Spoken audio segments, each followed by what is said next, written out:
It is still day 5, game number 18, Pac-Man World 2.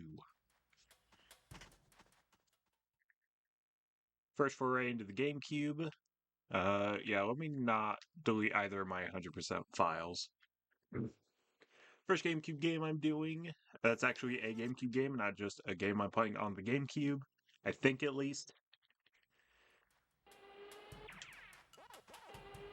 Second Pac-Man game I'm doing, but the first Pac-Man World game.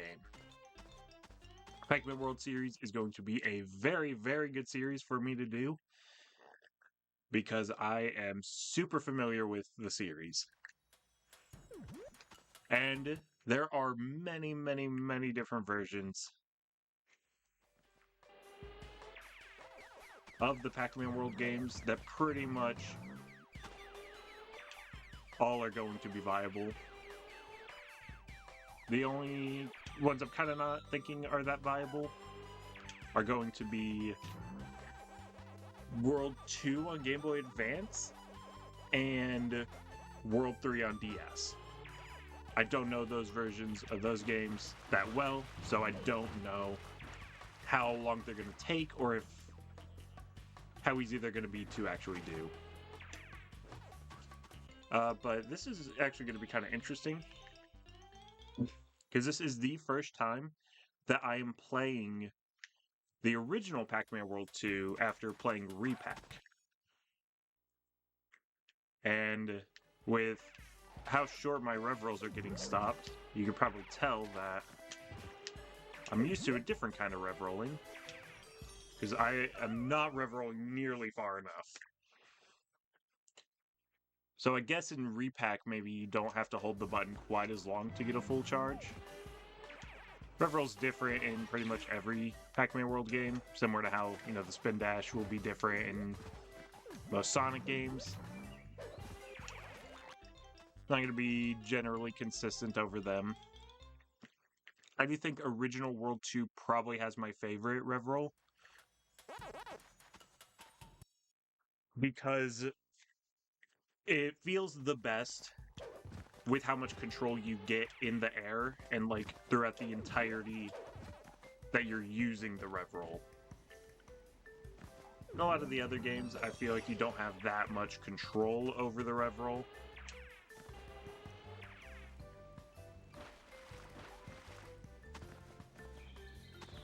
And that makes it a little trickier to use in some cases. Now, I did say I'm not going to be doing many speedrun strats, but that, I think, is mostly for, out-of-bounds clips or, absolutely just game-breaking bugs that trivialize the game. But I'm going to be using the boss strats in this game,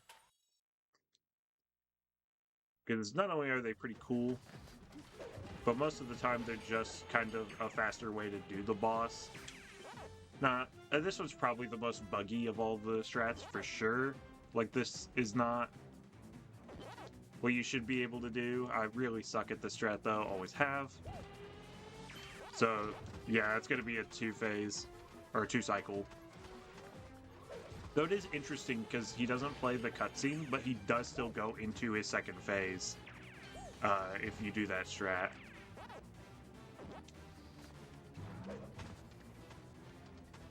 So his second phase is determined by how much health he has, not if the cutscene plays or not. But basically all that strat is hitting the side of his mouth still counts as a hit, rather than just doing hitting the front of his mouth. And then pausing keeps him shaking, and that shaking animation he's doing is actually indicative of his invincibility frames. His invincibility frames are running out while the game is paused.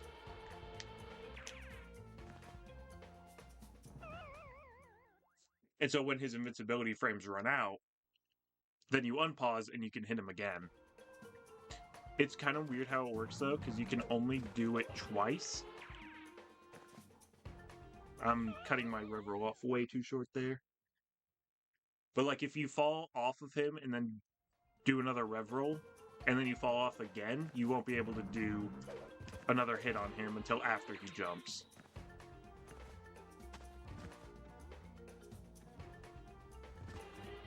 But the rest of the boss strats are more so either just abusing momentum or hitboxes or small things about how the game works. I won't be doing any of the like super major skips because there are some levels where you can just absolutely trivialize and beat super quickly. You can do Ghost Bayou super quickly. You can do Volcanic Panic super quickly. There's a lot of skips in Magma Opus. So I won't be doing anything like that, but I will be doing the boss skips and like some sequence breaks and whatever. And the main reason for that is because it's because of my intention with the no speedrun tricks rule, right? And I don't think that really applies to anything I'm doing in this game.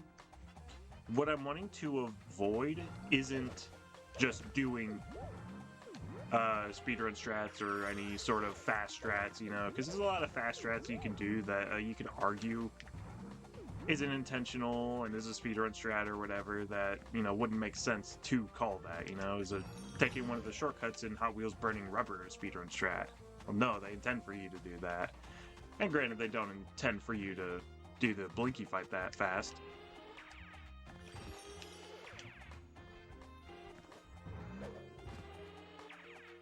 Or to be able to hit him in the side, or to make his invincibility frames run down.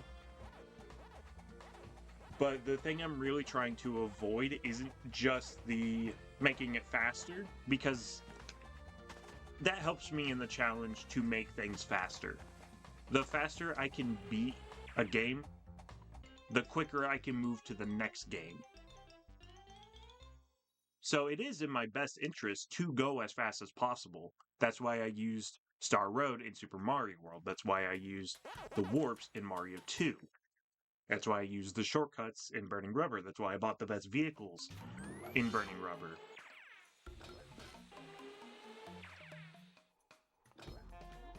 What I'm really trying to avoid, though,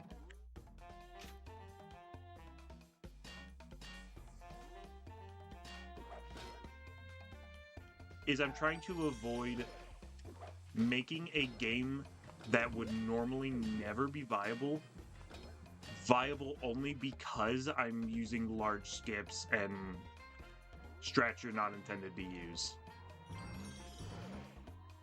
That's what I'm trying to avoid, because then that changes the whole approach to the challenge, right? It's not necessarily that using this boss strat shouldn't be allowed. It's, does this boss strat change how I approach the challenge, right?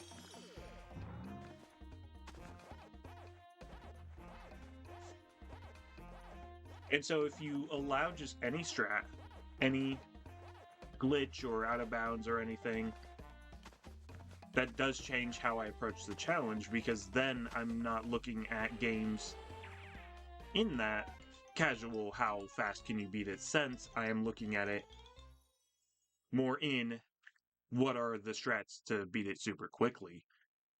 And then that changes what games are viable, what games I can do, what games I can't do.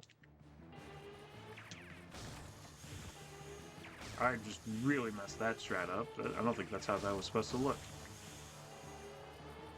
Yeah, I was thinking of the pinky strats. But so I'm trying to avoid changing it to where a game's viability is determined by the skips and glitches. Because for the challenge how it is, Pac-Man World 3, that's kind of a later game. If I were to try and do that, that's maybe 3 hours. With no major skips or sequence breaks or anything. If I were using skips and sequence breaks, there's a lot of really fast skips in that game. You can skip a lot of big sections. And so that makes the game more around the 2-hour mark, maybe 2.5 hours, because I probably don't remember all the strats very well. So then I would probably do World 3 pretty soon. There's also many other examples. Link to the Past is a good example. If I were to do a Link to the Past in this challenge, well, I probably won't, because a Link to the Past is not necessarily a very short game. I'm sure if you know all the puzzles and everything, you could probably get through a Link to the Past pretty quickly, but I've never beaten a Link to the Past, so I wouldn't know how to get through everything. I would have to learn the game, learn the puzzles, learn where all the objects are. I would have to figure that out as I play.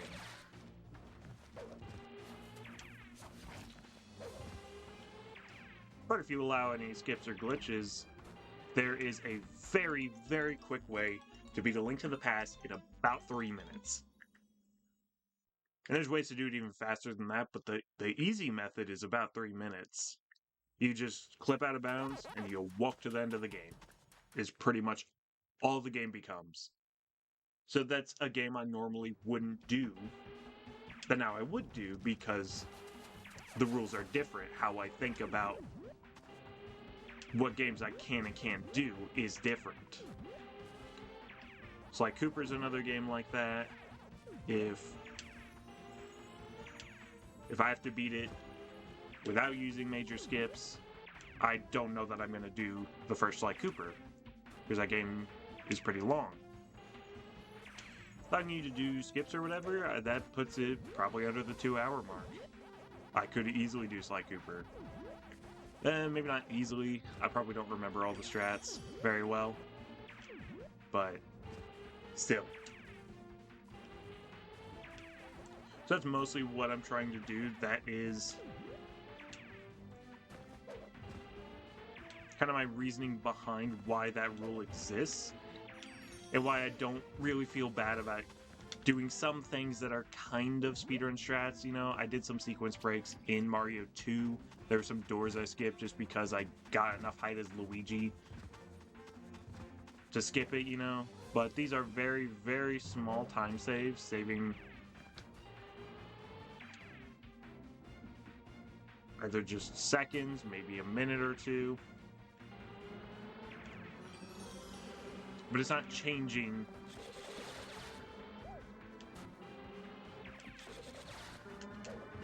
the viability of the game. You know, that, what I just did right there, was I skipped using those bedoings by instead rev rolling across the ramp. Well, I wouldn't really call that a glitch or anything, because I just used level geometry to get across a gap that's actually a fairly short gap. But it's not like that saved a bunch of time. It's not like skipping that Pac-Dot chain saved much time. Yeah, it did save time. But it's not like my decision to do Pac-Man World 2 was based on being able to do that strat. You know? And I still am going to stick to... I can't take that wind boost, though. If I had health, I could have, but it's too likely I was going to die if I did.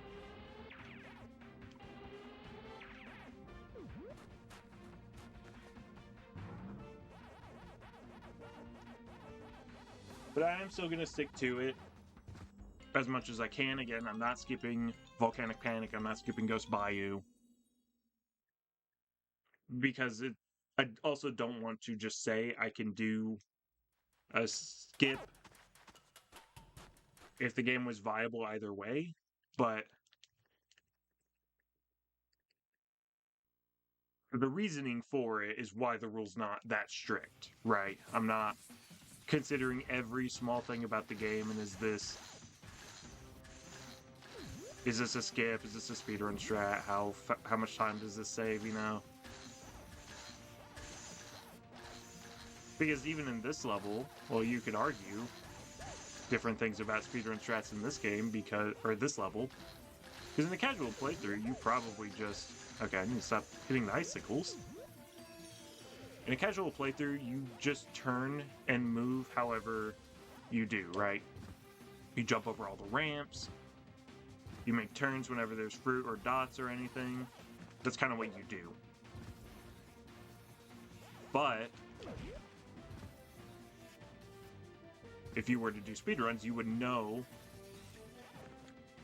how Pac-Man gains speed in this level. He gains speed anytime he's going completely straight, which is when his hands are behind his back.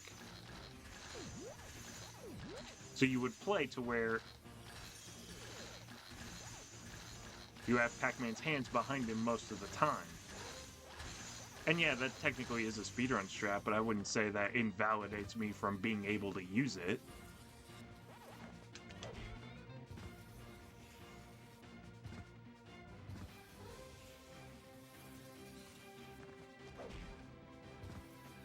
So that's kind of my thoughts on that. Maybe rambled about it a bit too much because I've made it through quite a bit of the game.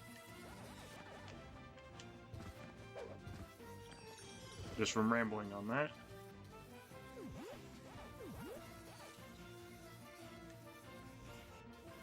Yeah, this is also one of those games that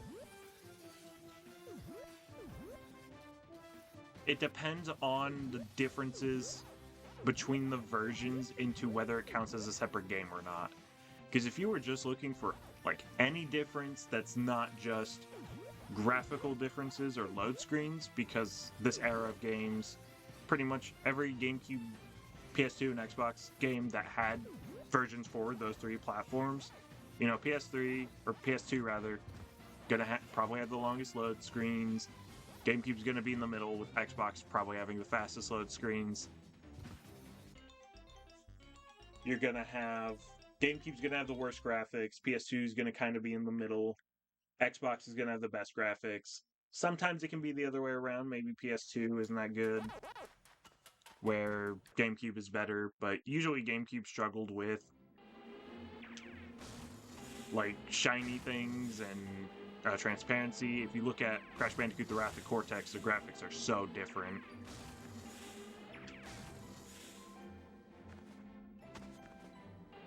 So outside of that, outside of the main differences that are always going to be present, you know, what are the other differences a game has to have before you can consider it a different game?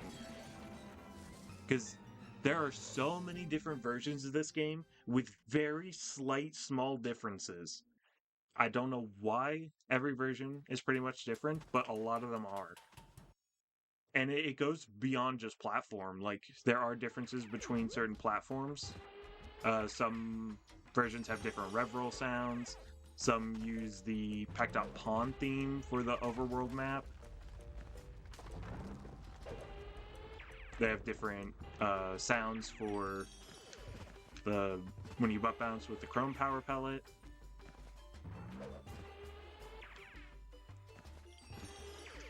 And then even down to very, very odd things, such as in the GameCube version, the reason I'm able to do Pinky and Inky so fast is because Pac-Man keeps his momentum when he rev rolls, when he hits the boss. So then I can keep the momentum and keep pushing into the boss and deal another hit. Well, that doesn't work in the Xbox or GameCube or PS2 versions of the game.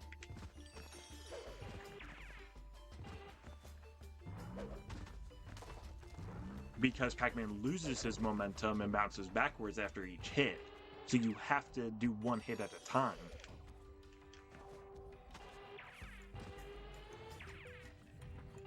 There's also other strange differences, like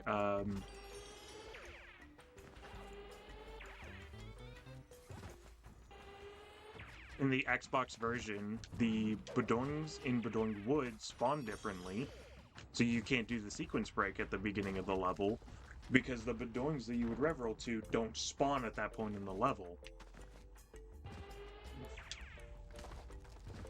And then there's even differences between regions.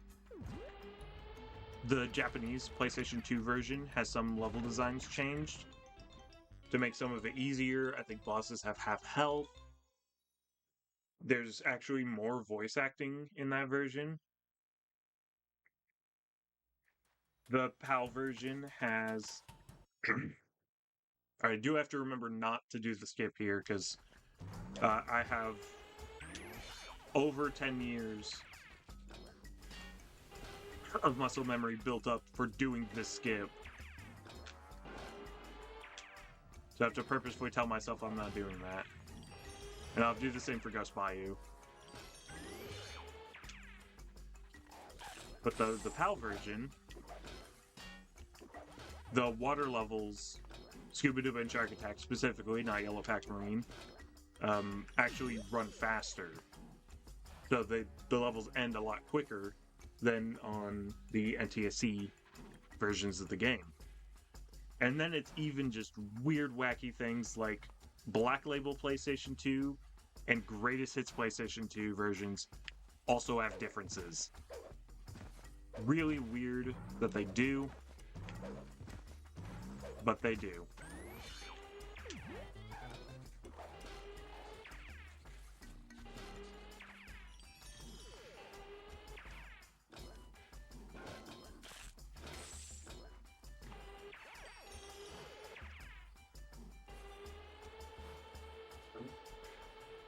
And so if you were looking just at any super minor difference, I mean, yeah, you could, in theory, count all these versions as different games. I could sit here, I could play the GameCube version, I could play the Black Label PS2 version, I could play the Greatest Hits PS2 version, I could play the Xbox version, I could play the PAL GameCube version, I could play the Japanese PS2 version.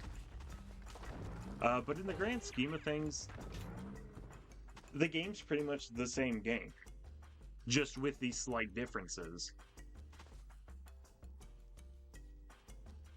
And so I would argue that they're not different games. It's the same game, just with minor differences.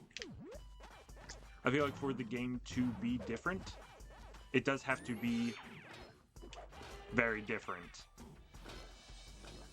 Or not even very different, but different enough to where you can tell that this is a separate game, right? And again, that is going to be based on different factors.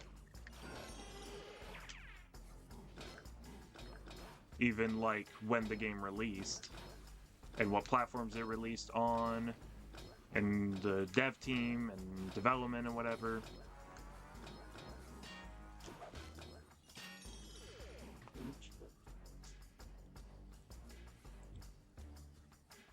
So, it definitely depends. It's not just any game with the same name is the same game. Because again, that's why I did both Super Mario World and Super Mario Advance 2.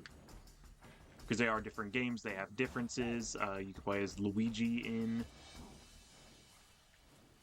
Mario Advance 2, and he controls differently. The world map is different, the visuals are different, how power-ups work are different. It is a different game, made for a different platform. A very different platform, not a same generation platform.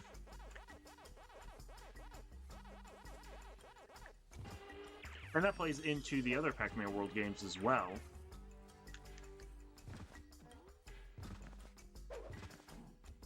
And it's more relevant in the other ones, I think. Because for World 2, there's 3 versions. You have the original, which is the console Gen 6 version, so PS2, GameCube, Xbox. You have the Game Boy Advance version, which is a completely different game because it plays completely differently. And then the third version is Pac-Man World 2 Repack, the remake, because it has very different physics, different feel, different visuals, and a lot of the levels are very different. And even the bosses are all completely different. Is there a button I was supposed to hit over here? No, not yet. I have to remember how to do this room because normally you'd skip it. And I had to remind myself not to skip it.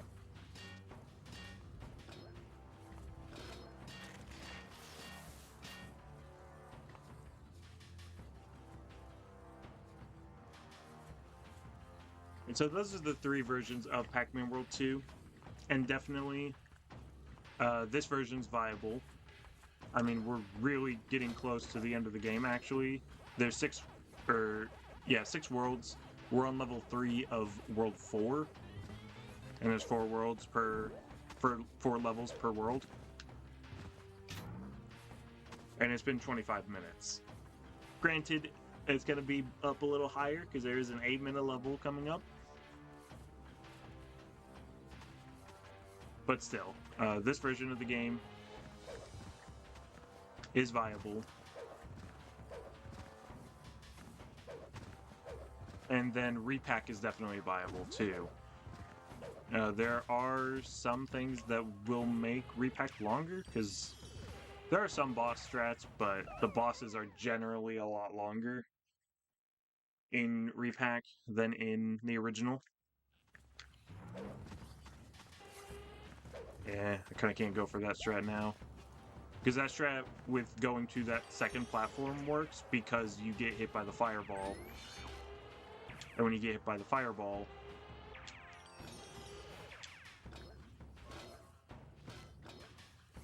you get invincibility frame, so you can just jump through the lava. It's not worth it to do if you can't get hit by the fireball.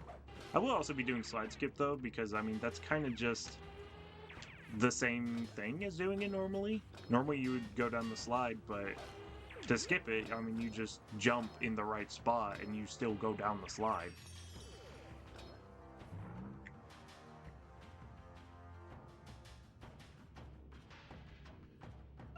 Didn't even do it. Slide skip was always one of those skips I needed to learn way better than I did.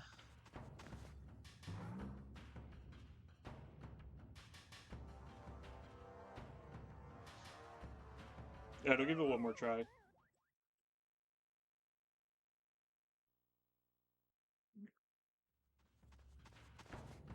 But then the other versions of, or the other Pac-Man World games, yeah, I think I'm turning way too much to the right there. I can do the second part of slide skip. That part's actually way easier, because there's a very, very clear visual lineup.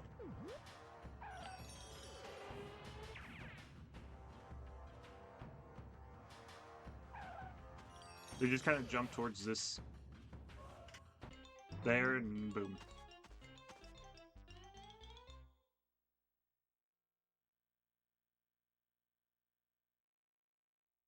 Now, I don't know really how Clyde's gonna go.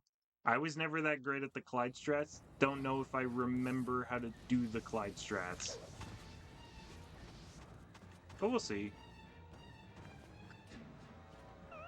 Nope. Couldn't even do phase 1. Clyde was always hard, though. Clyde is actually has some really, really tough strats. Nope. At least I was able to jump that time. Although sometimes even just trying to do the strats somehow makes him go through different parts of his phase. It's kind of weird how that works. Alright, I'm definitely not going to risk it, and that actually is longer now, because he's going to... Or maybe he's not. I thought he was going to attack the middle, and that's really slow if he does, because, Or no, he is. Because instead of just going over it once, he has to go all over and around it.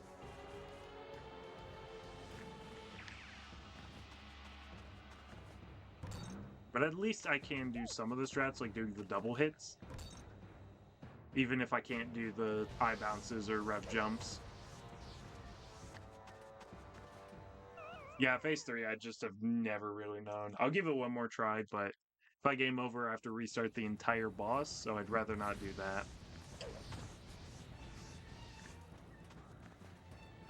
Yeah, I'm like jumping way too early, or moving way too early, or not taking the right line.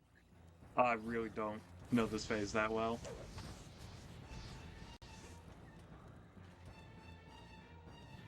Really, the strat for Clyde is you kind of just stand still and he misses you most of the time.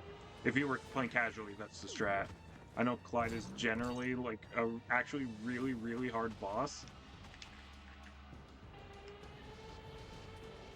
But when you know that he like actually doesn't really do much, he like can barely actually hit you, and You kind of just stand still. It's actually not that hard. Especially when you know kind of where he's going to be shooting.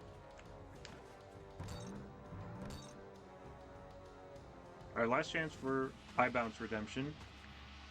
See if I remember to do phase 5. Phase 1's the easiest because you kind of just run up and do it. And I was supposed to double hit him there, but he moved way too quickly.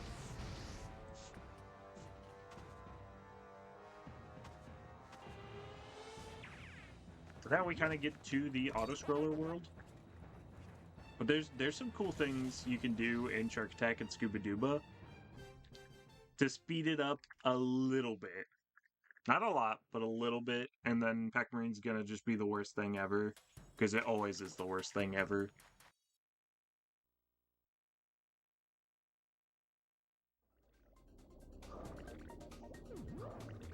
So what I'm going to try and do in these levels is obviously I'm going to keep constantly spinning.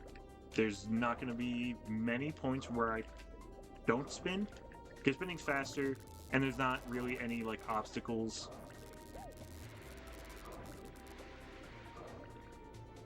That are going to hit you too much to where you would have to not spin. And in fact, sometimes, a lot of times spinning saves you because those sharks are a one-hit kill. And as long as you're spinning, they will never catch you. The sharks are really only bad if you're going for 100%. And in repack. They're so much more annoying in repack than they ever were in this game. But basically, the other thing I'm going to do is, just whenever it seems like there is a good lineup for it, I'm going to take damage from one of the mines. Completely screwed that up. I'm going to take damage from one of the mines, and then spin into another one at a side angle. Like, hit it on the side. And that's going to give me just a tiny bit of speed. May not be super noticeable, but it is a little boost ahead. There's some good lineups that can get you just, like, a lot of speed. But for the most part,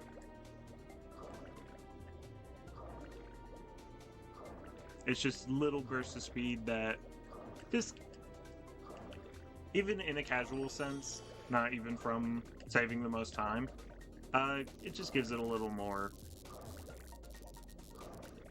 interactivity, a bit more to do and look for.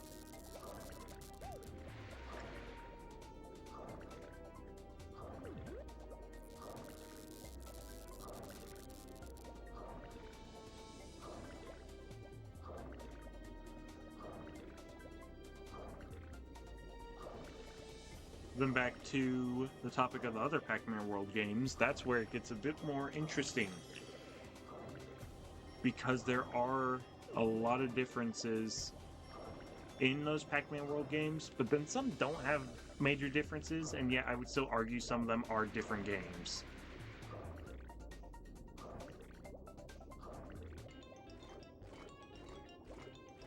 Pac-Man World 1 has 3 different versions, similar to this game, and it's kind of the same versions. It's the original on PlayStation 1, the Game Boy Advance version, which tries to be the same game as much as it can be, but obviously, being a PlayStation game on the Game Boy Advance, it's going to feel different, have different physics and momentum, and so the gameplay is going to be different, and it's not going to have all the levels. It has way fewer levels. Even one entire world that's not even in the game. Dude, that was a pretty quick boost. I don't know that it really saved that much time, because I, like, bumped my head, so I had to go back down most of that way. But still.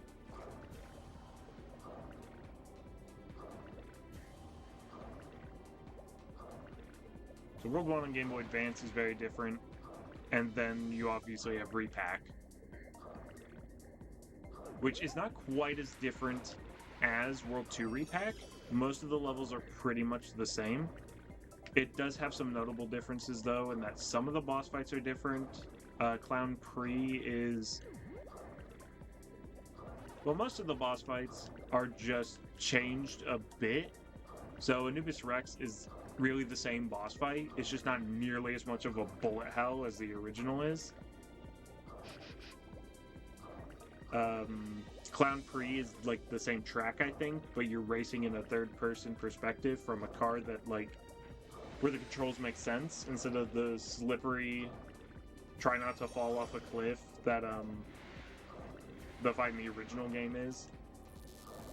And then the Chrome Keeper and Pac-Man fights are actually completely different. For the most part, like all the levels are the same, with maybe some differences here and there. But obviously the physics are different, the controls are different, the visuals are different. It sells itself as a remake. Some of the boss fights are different. And another key difference, you do not have to save the friends in Repack. You also don't in the Game Boy Advance version. I don't know if the friends are in... They are in the Game Boy Advance version, but you don't have to save them in that version. Here we get to 8-minute auto-scroller. Hey, everyone's favorite 8-minute auto-scroller. Which this level actually does have some interesting things about it. And by that I mean it has one interesting thing, and it's not relevant in a casual playthrough. But I guess there are a couple interesting things. I think if you kind of stay in a section for too long, like I'm not moving, you'll see a mine appeared right in front of me. Another mine right in front of me. Another one right in front of me. And I think someone once hacked the game to give invincibility. And eventually the mines just like were in a constant row in front of him. So it's not that all the mines are random, they are kind of trying to be put in front of you. But then the other interesting thing that's only relevant if you're doing the time trial is that this level actually loops. If this level was... If it didn't loop, this level would be about 4 minutes long instead of 8 minutes. But it actually loops, and you can see that if you play the time trial, because the time trial clock only disappears from a level if you either get too far away from it, or if you get points.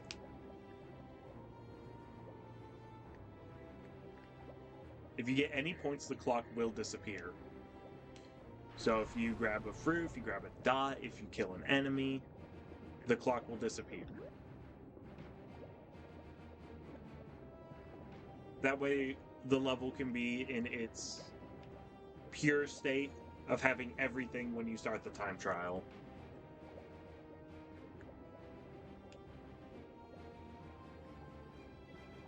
But since this level loops and is an auto-scroller, what you can actually do, and it's actually very, very difficult, it is not an easy thing to do, but if you skip the clock the first time you see it, skip the clock, and then get absolutely no score for the rest of the level. Which, in a section like this, that's not bad, right? I'm not shooting any of the mines. I don't have to. I can just avoid them. I can avoid that cherry. I can avoid that cherry. If I hit one of the mines, it's not going to give me points, so I can... If I accidentally hit one, I'm fine. And really, I just play most of this level one-handed, because I really don't care about shooting the mines after a certain point.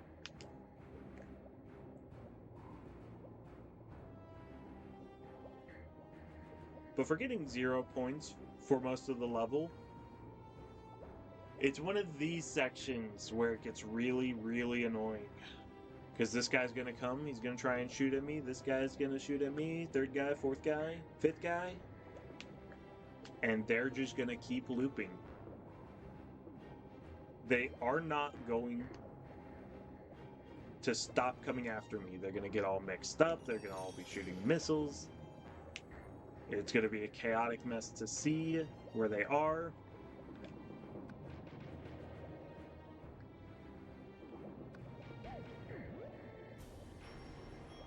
And maybe you could, or maybe it's not too bad necessarily, just to avoid them in that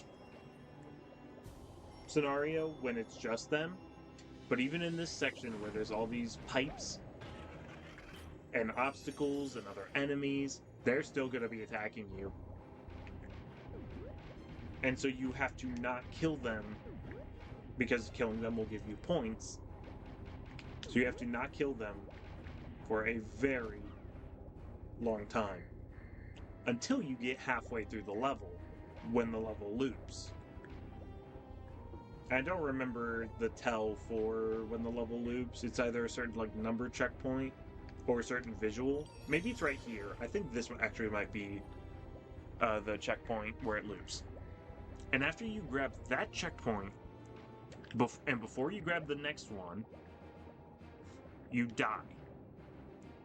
So the game puts you back at that checkpoint, it respawns everything in the level, and because you're near the beginning of the level, and you have not gotten any score, the clock will reappear, thus allowing you to start the Pac-Man time trial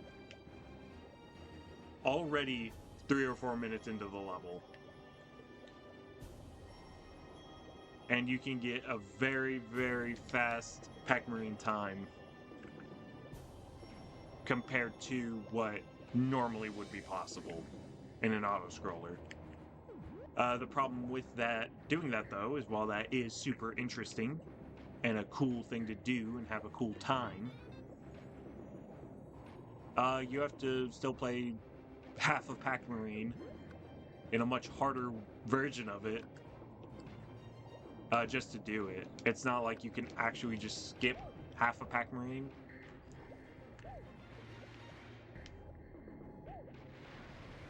Oh, please don't kill me.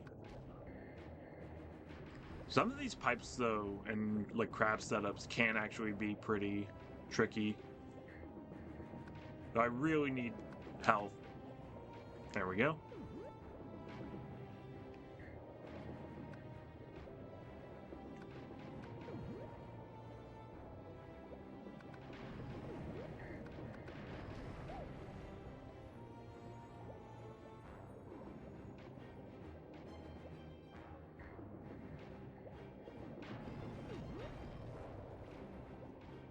Yeah, then for the other Pac-Man World games, I think World 1 and 2 are pretty easy to tell. Just console version, platform, or console version, handheld version, remake. It's when you get to World 3 and World Rally that it's a little different. And it makes it a little awkward to kind of, should this count as a different version? Should this not? So World 3 also has just some minor, like, weird, this thing's different in this version, this thing's different in this version. A lot of it's not super relevant outside of a speedrun. I think it's like, the GameCube version has like a gap in one of the levels where you can skip a huge section, but that gap's not there in the PC version. And then also for a long time, we actually thought the PC version had a glitch where you could bounce on the spectral portals. Like the spectral portals had too much collision, so you just bounce up them.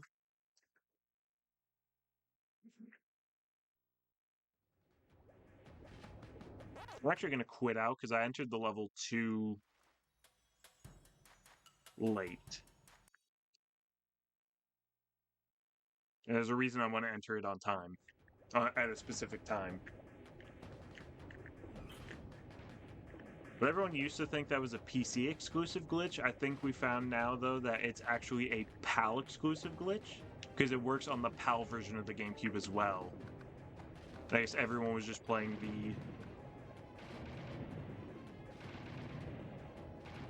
PAL PC version.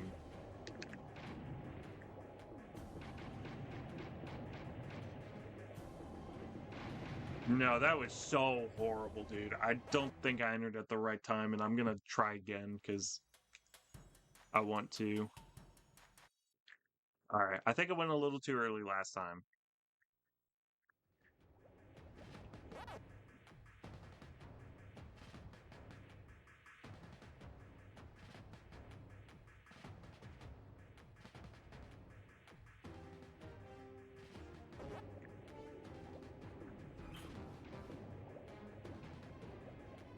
So the very interesting thing about Mega Whale, and why I want to enter at a specific time, is where Mega Whale spawns in the level is dependent on when you enter the level. Because Mega Whale's cycle, where he's moving around like this,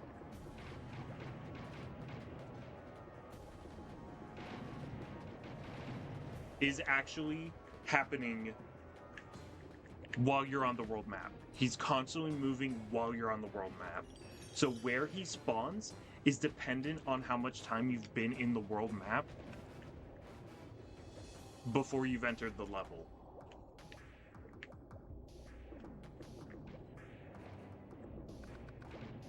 And if you have a good setup, since the game does not limit how many hits you can do on any of the propellers, it's not like, which I find this very odd, but King Galaxian actually prevents you from skipping cycles, unlike with Whale.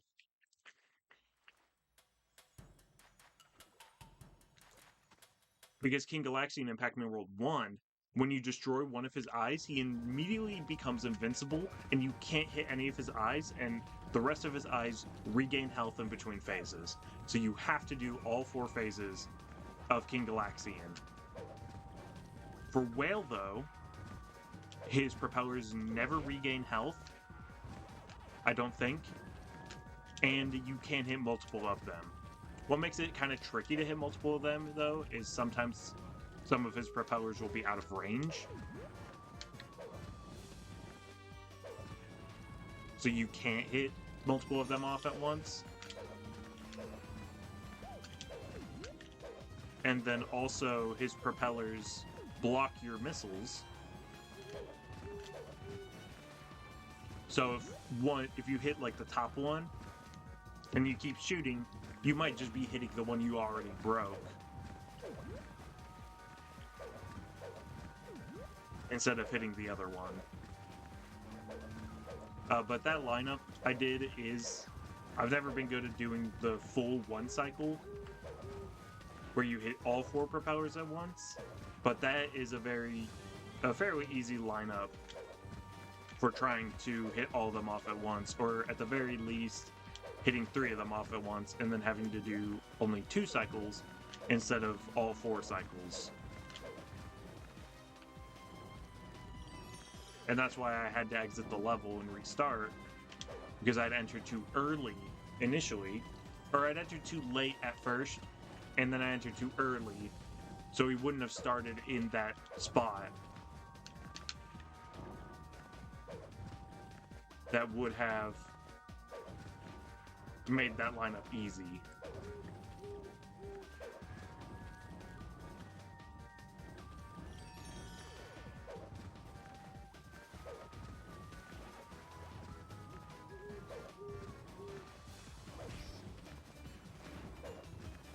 Yeah, so Pac-Man World 3 does have some of those differences across different versions, different regions, different platforms. There's even some really, really weird small things, like the first dialogue cutscene, so not a pre-rendered cutscene, one of the in-game cutscenes where you can, instead of skipping the cutscene, you're skipping dialogue. In the very first of those cutscenes in Boneyard, in every version of the game, you can skip it like any other cutscene. But not in the Xbox version. That cutscene is unskippable in the original Xbox version of the game. And I have no idea why.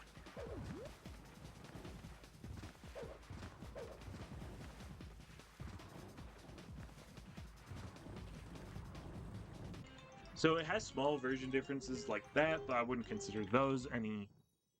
I wouldn't consider those different games. It's all the same game, just slightly different versions. I would, however, consider both the PSP version and the DS version as different games. The PSP version and the DS version of those games definitely, they're more like the GBA version of World 1 rather than the GBA version of World 2. Where GBA version of World 2, they didn't even try to make the same game because there was no way they were going to be able to. But World 1 tries to be as close to the original game as possible. It just couldn't because the hardware was limited. And that's the same for the DS and PSP versions of World 3. There's different physics, how they work, different number of enemies, different places power-ups spawn. Some small level differences, some levels are shorter, some levels don't exist in different versions. But with how big the difference is between those two hardware types, the PSP and DS, and how different both those versions are, I would actually say there are 3 versions of Pac-Man World 3. And after a while, there are going to be 4 different versions, because obviously they're going to remake it, like they did the first 2 games. But as of right now, there are 3 different versions of Pac-Man World 3. There's the console version, the PSP version, and the DS version. In the PSP version, if you looked at it from like a glance, it definitely kind of looks the same as the console version. But if you actually play it, you'll find that the controls and physics are very different, and that there are levels that straight up have parts missing, or like whether you start further ahead in the level than normally you would, or the level ends earlier. I think one of the boss fights just is straight up not in the game. The DS version is definitely a little more noticeable that this is not the same game. But I think probably the most interesting kind of like, is this actually a different game? Would be with Pac-Man World Rally. And Pac-Man World Rally, again, has the weird slight differences between platforms. Nothing too major for the most part in Rally. It's kind of just I don't know if there's any major differences between PS2 and GameCube versions, because it was not on original Xbox.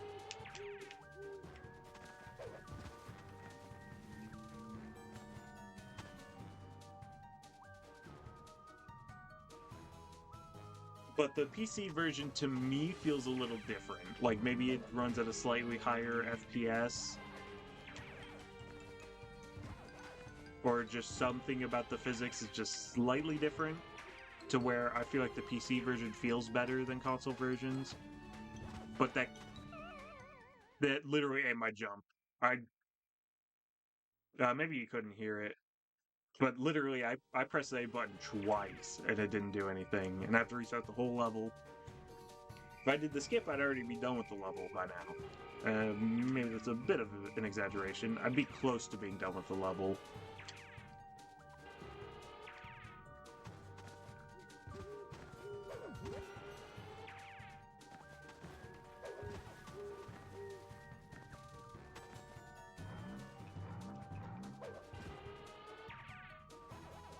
But the main version that I would argue, personally, that there are 2 different versions of Pac-Man World Rally.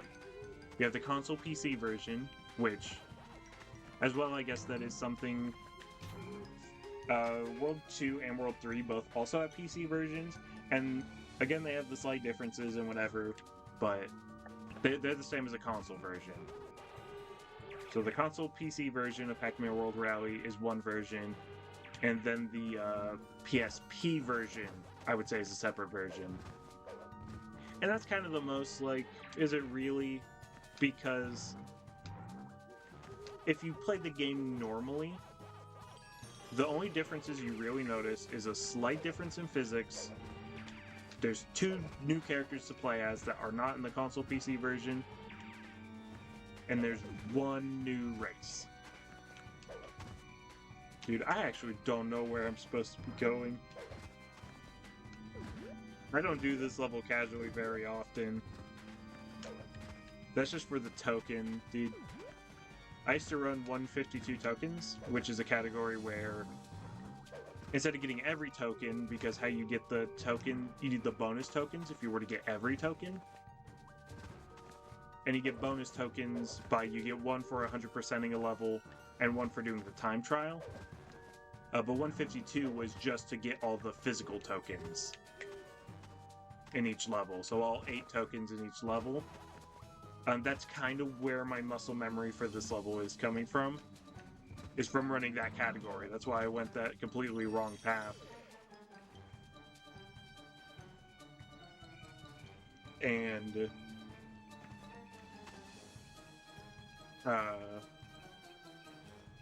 went to where that token was.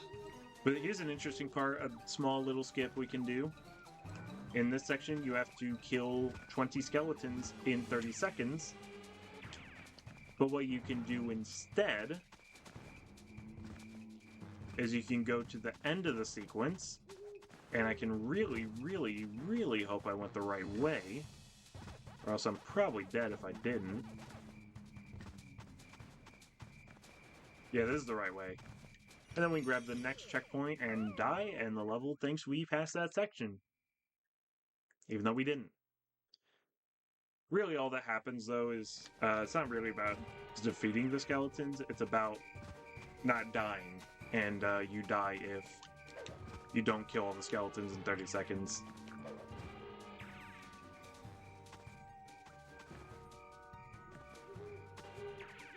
Yeah, and then the PSP version of Pac-Man World Rally does have 1 new race, Subterranean Speedway, which is the worst level in the game. It was meant to be in the console PC versions. You can still see a tiny bit of gameplay from it in the opening preview of the game on the console PC versions. There's a small tiny snippet of it. But yeah, the game, or that race just really, really sucks, and I'm glad they removed it from the original.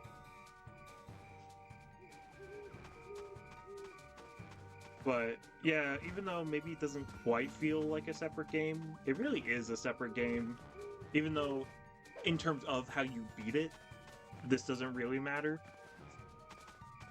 But there are new game modes in the PSP version that are not in the original. There's Letter Hunt and some dot mode. I forget what that one's like. It's where you just do 1 lap and you eat dots. I don't really remember how that one goes. And again, the physics feel different. There's new characters.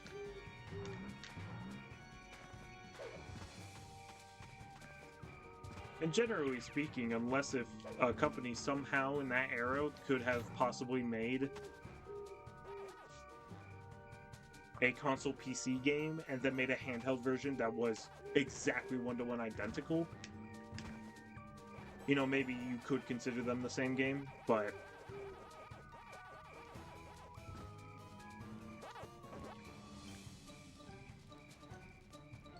to me,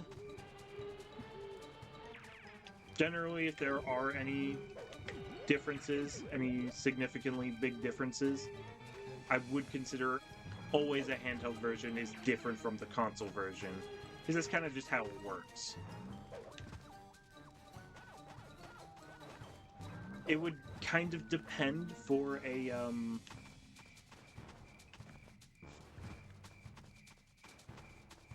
if they're on similar similar hardware and they have differences. To me, that would kind of depend. on different factors and like how different the game actually is between versions. Obviously, a game like Twilight Princess does have differences between the GameCube and Wii version. But as far as I'm aware, the biggest difference of that is that the game is mirrored on the Wii version. And since it is very similar hardware, it's the same game, it plays the same pretty much, and everything, I don't know that I would consider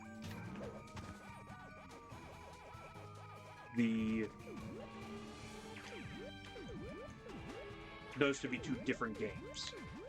But I would consider the HD version to be a different game, because it is a different game. It is a remake. So it does just all depend on like context and what actually is different.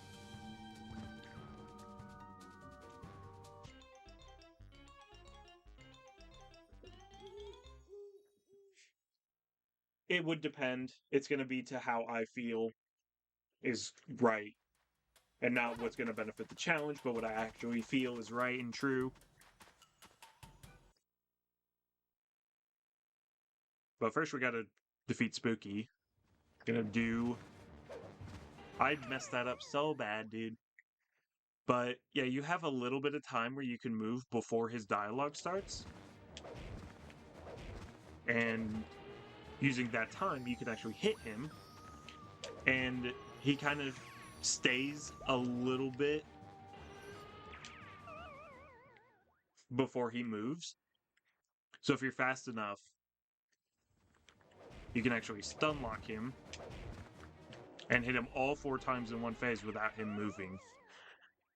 And you can do that technically in all 3 phases, but it is super hard and not actually viable to do it in phase 3. So you can get 2 hits good on him in phase 3, and then you have to do the chase. And the chase is very, very difficult.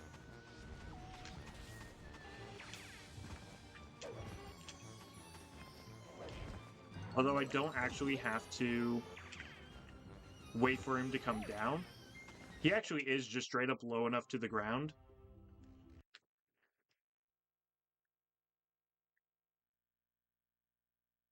Where you could just jump and hit him. It's a bit harder to do than when he lowers down, but you don't have to wait. And there's nothing that makes you wait. But yeah, so as far as Pac-Man World games go, because Pac-Man World games are so weird in how they are, and how there are different versions of them and whatever, and which of those versions counts for this challenge, how many different versions can I actually play and still say it's a different game. I'm counting it that Pac-Man World 1 has 3 different versions. PS1 version, Game Boy Advance version, and the remake. Pac-Man World 2 has 3 different versions. The console PC version, Game Boy Advance version, and the remake. Though I probably will not be doing the Game Boy Advance version because I've never played it much before. I played it, but I've never beat it. So I don't know the process of beating it. And there's probably other more viable games I would do first. Pac-Man World 3 has 3 different versions. Console PC version, PSP version, DS version, and then Pac-Man World Rally has 2 versions, console PC version and PSP version. And both those versions of, as in terms of viability, World 1 and Game Boy Advance is super short, super easy. I can definitely do that. World 1 Repack is really short and easy, because you don't need the friends, and the game's not quite as jank as the original, so that's going to be easy. World 1 on PS1, I most likely can do, but that version of the game is a bit jankier, and isn't quite. And it's harder, for sure. Some of the boss fights are just really difficult. So that will be a bit more of a challenge, probably the longest version of the game as well, if not using speedrun strats. .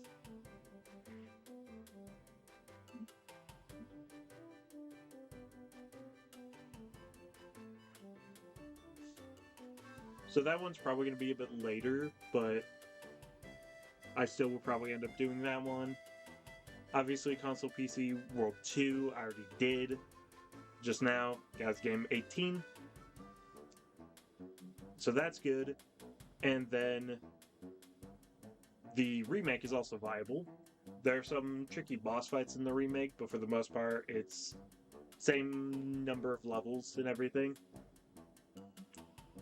World 3 is where it gets a little tricky, because I don't know the DS version, so that one's probably out. The console PC and the PSP versions are probably fairly viable.